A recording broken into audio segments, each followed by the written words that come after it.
Avec les fêtes de Noël, nous allons refermer dans quelques semaines le jubilé de l'espérance. Et je veux m'émerveiller avec vous de la richesse de tout ce que nous aurons vécu au cours de cette belle année, de tous ces jalons d'espérance qui auront marqué notre parcours jubilaire. Je pense par exemple aux différents rassemblements où nous nous sommes retrouvés nombreux pour des temps fervents et joyeux.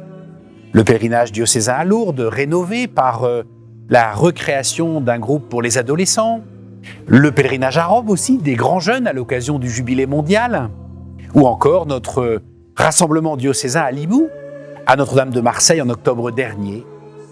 Je pense aussi, comme temps fort d'espérance, à toutes les rencontres d'équipe qui auront été vécues partout dans notre diocèse, grâce au parcours de réflexion sur Jésus, visage de Dieu.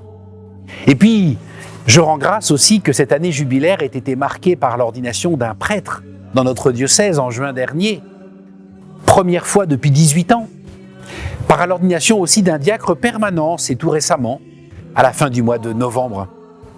Que de richesses, que de belles choses vécues, que de signes d'espérance qui nous disent à quel point la vie de Dieu est à l'œuvre dans notre terre d'Aude.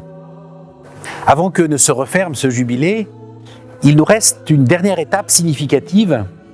Ce sera le 14 décembre prochain, le jubilé des prisons. Ce jour-là, le pape Léon invite les évêques du monde entier à se rendre dans les prisons de leur diocèse pour y célébrer l'espérance avec les détenus. Qu'un évêque aille en prison, ça n'est pas en soi un événement. Tous les évêques le font. Moi-même, je célèbre en moyenne 2 fois par an dans la maison d'arrêt de Carcassonne. Non, l'événement de cette année, c'est que nous y allions tous ensemble. C'est que le 14 décembre, tous les évêques du monde soient en prison finalement. Cet événement, il a un sens pour nous tous. Parce que ce jour-là, nous signifierons que on peut priver un homme de sa liberté, et parfois pour des raisons très légitimes, on ne peut pas le priver de son espérance. Voilà le message qui nous concerne tous. Voilà le message avec lequel, au fond, il nous faut refermer ce jubilé et avancer dans l'espérance.